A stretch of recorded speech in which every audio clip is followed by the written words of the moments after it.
Praise the lord. ఈరోజు వాక్య ధ్యానాంశంగా మత్తయి సువార్త 7వ అధ్యాయము 14వ వచనం చదువుకుందాం. జీవమునకు పోవు ద్వారము ఇరుకును, ఆ దారి సంకుచితమునై ఉన్నది, దానికి కనుగొను వారు కొందరే. మనల్ని ఈ వాక్యం హెచ్చరిస్తుంది. 2 మార్గాలు నీ ఎదుట ఉన్నాయి, నీవు చూస్ చేసుకో అని. నిన్నెప్పుడు బలవంతం చేస్తూ నిన్ను భయపెట్టేది కాదు క్రైస్తవ మార్గం.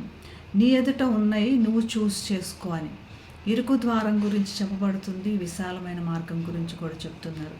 ఇరుకు మార్గంలో ప్రవేశించుడి అని చెప్తూ, ఇరుకు ద్వారము చాలా చాలా త్యాగాలతో లేదా దేవునికి మాత్రమే మనం హెచ్చు కలిగించాలి అని మనల్ని మనం నలగొట్టుకుంటూ, ప్రతిదినము దేవునికి మాత్రమే మన ద్వారా మరి ఘనత రావాలని లోకం గురించి పెద్దగా పట్టించుకోకుండా మరి తగ్గించుకొని నడిచే మార్గము ఇరుకు మార్గమైంది.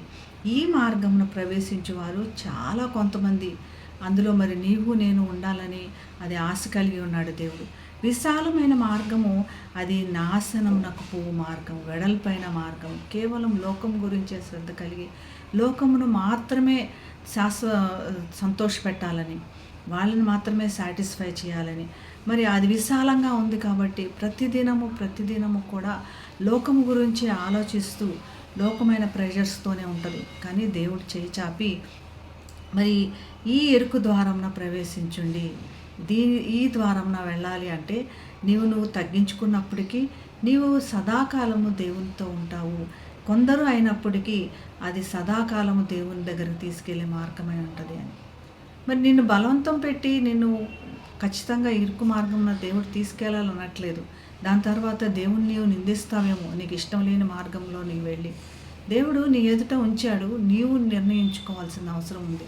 దానికి తగిన జ్ఞానము పరిశుద్ధాత్మ దేవుడు దయచేసి మరి నీవు వెళ్తున్న మార్గము నీ కనులు విప్పు దయచేసి కనులకు సరైన మార్గం చూపించేది పరిశుద్ధాత్మ దేవుడు. ప్రతిదినము పరిశుద్ధాత్మ దేవునిలో మనం ఎదుగుతూ మరి ఆయనలో రూపాంతరం పొందాలి. అటువంటి అనుభవం దేవుడు మనందరికీ దయచేయనుగాక. ప్రార్థన చేసుకున్నాం. మహాగరుడమైన యేసయ్య, నీ నామమునకు వందనాలు, స్తోత్రాలు ప్రభా. ఇరుకు ద్వారం విశాలమైన మార్గం 2 మా ఎదుట ఉంది ప్రభా. మేము చూస్ చేసుకోవాల్సిన పరిస్థితి మాది. మాకు సరైన జ్ఞానం దయచేయండి ప్రభా. ప్రతి దినము కూడా ప్రభా నీ ఎదుట మమ్మల్ని సరిచేసుకుంటూ తండ్రి, మా మార్గమును సరిచేసుకుంటూ తండ్రి నీ ఎదుటకు వెళ్ళేటట్టుగా నీ దగ్గరికి చేరేటువంటి మార్గం మేము ఎన్నుకొని నిన్ను మహింపరచడానికి అటువంటి కృప మా అందరికి దయచేయమని యేసు నామమున ప్రార్థిస్తున్నాం తండ్రి. ఆమేన్. Have a blessed day. God bless you.